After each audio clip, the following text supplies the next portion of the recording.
something crazy, Well, you're like, Well, more. the first time around, actually, I was kind of holding back, on the first series. And Keanu and Matt, they were, can we up the violence, like up the visual nature of the violence, But it wouldn't, it wouldn't be the same if it weren't such a, like Keanu was saying, the pathos and there's lots of layers to the characterization. So the violence becomes secondary to that. It's more of a supporting character. Well, I think that's something that's so cool for me reading the comic book. It's like you earn it almost, where if you don't have the heart connection to the character and what's going on, the violence doesn't pay off. Like it doesn't, you don't feel anything about it. It's just a great splash page, which comic book lovers love, I myself included, but having that story behind it makes it hit even harder. And just talking about where this character has been around for 80,000 years, how do you guys go about choosing a time period? I know you said one that like really creates an impact, but were there other conversations about different time periods, or what was the moment when you were like, it's this one for right now? We made a list. Remember, we had a list of a bunch of different ideas. Battles. Yeah, and different periods of history. We looked all over, and I think. So we have a lot more to go back to. Yeah. I like it. That list is hidden somewhere. This is just a sliver in all those stories, Yeah. Are you saying there's more? Oh yeah.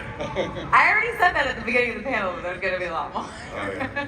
So Matt and Steven, the fans have been on this journey for almost 4 years with this character, but you guys have been on this journey for so much longer. What was the moment or the conversation that you had where you were just like, this is going to be a character in a story that fans are going to just totally gravitate towards? I think it was the synergy between the team. There's been really something special that's happened with the Berserker creative team where you turn into sort of a family dynamic almost immediately. I mean, one of my favorite parts of The Lost Book of B is Ron drew the cover, and out of nowhere, I get an email from Matt Kinnon, and Matt's like, you know what, I just decided to paint this cover because it's so cool. And it absolutely blew our minds. And the fact that we can have the writer of the series, the artist collaborating together, Clem Robbins, Bill Crabtree, the entire team, it's a beautiful family dynamic. And I think that was probably the thing more than anything that really made me feel like we know the story is good, but with this creative team, this is gonna go the distance. Yeah, in fairness, Matt wrote me a note. He said, boy, I would really love to color this. Well, no, I said, let me try it. I'll send it to you. Yeah, if you don't I said, like I it. won't send it unless I'm happy with it. And then I was happy, and then I sent it to you. It looked great. Yeah, amazing. No, I think that's the beauty of this group. Like what you were saying is that good ideas come from all of us. You know what I mean? Nobody has one job, right? It's like we want to listen to you and whatever. It's just a team effort. What about for you, Steven?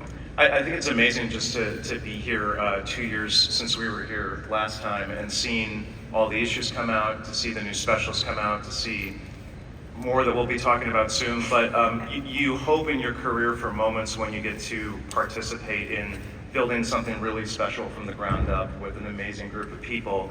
And I'm just happy that everyone here is participating in that with us. I mean, we're doing this for all of you, and you're getting to be there along the journey with us as we're building, something that we hope will live for many, many years, that we have so many stories to tell. So it's cool to be experiencing it in real time with everyone here. Well, and it's one of those things where starting out, it's a small room, you guys have a meeting, it's a couple of you in a room, to get to be here now and have 6,500 people who are readers of the comic excited to be here. Know who he is, know what this world is, and want so much more. Like, what is that thought for you guys where you're like, wow, we just went from that to this? I always remember when Keanu first came in, our colleague Adam Yolen brought him in, and we were talking about the character, and Keanu, you said, you talked about the character, you talked about doing this immortal, and you said, I did Kung Fu in The Matrix, I've done Gun Fu in John Wick, and now I want to create a new, more brutal fighting style that people haven't seen from me before. And I think Matt and I were just like, You're floored. yeah, awesome. We're in. That sounds cool. So it's it's just amazing to see it get on the page, and I feel like I get to watch my favorite band perform every time Ron, Matt, and Keanu get together and do new stuff. So that's been the most fun thing about seeing the new things coming up. Steven, you had, sir. Go. I was just going to say, Steven, you had a great idea for a cover. You want to tell them what it is? No, not yet. We'll get it out of him before the end of the panel. We'll work on that one. He's like, tell me, do you know? They can see you. One of the other really cool things is obviously the main comic line with you guys telling the story, but Bloodlines having all of those other stories come in with other comic book creators. Can you guys give us any hints of where we're going next in some of those other side stories, possibly?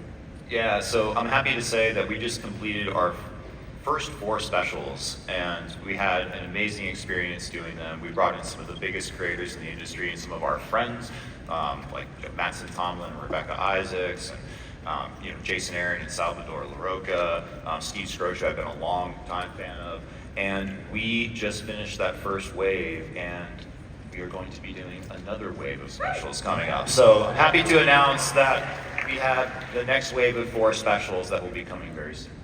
That's the first I heard of it. And I'm completely, yeah, man, bro, that's a good surprise. Our lives are no longer our own. Yeah. No, man, that's really exciting. That's great to hear. Thank you. That's awesome. I mean, that is such an interesting thing where it's like, you guys created this with the 3 of you guys talking about it, and now to be able to be up here and be like, there's other creators that are coming on and taking this on as their own thing and pushing it forward. How does that feel? No, that was really, I mean, when that idea was broached to me, speaking with Matt and with Steven, it was just, I just thought that was great. That was cool. I mean, that was kind of what I was hoping for, like if people enjoyed, what we did on Berserker, the idea of being able to have other creators take that,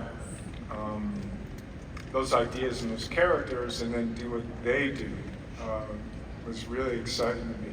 And it's been really cool to see the stories and the art and the way it's come together.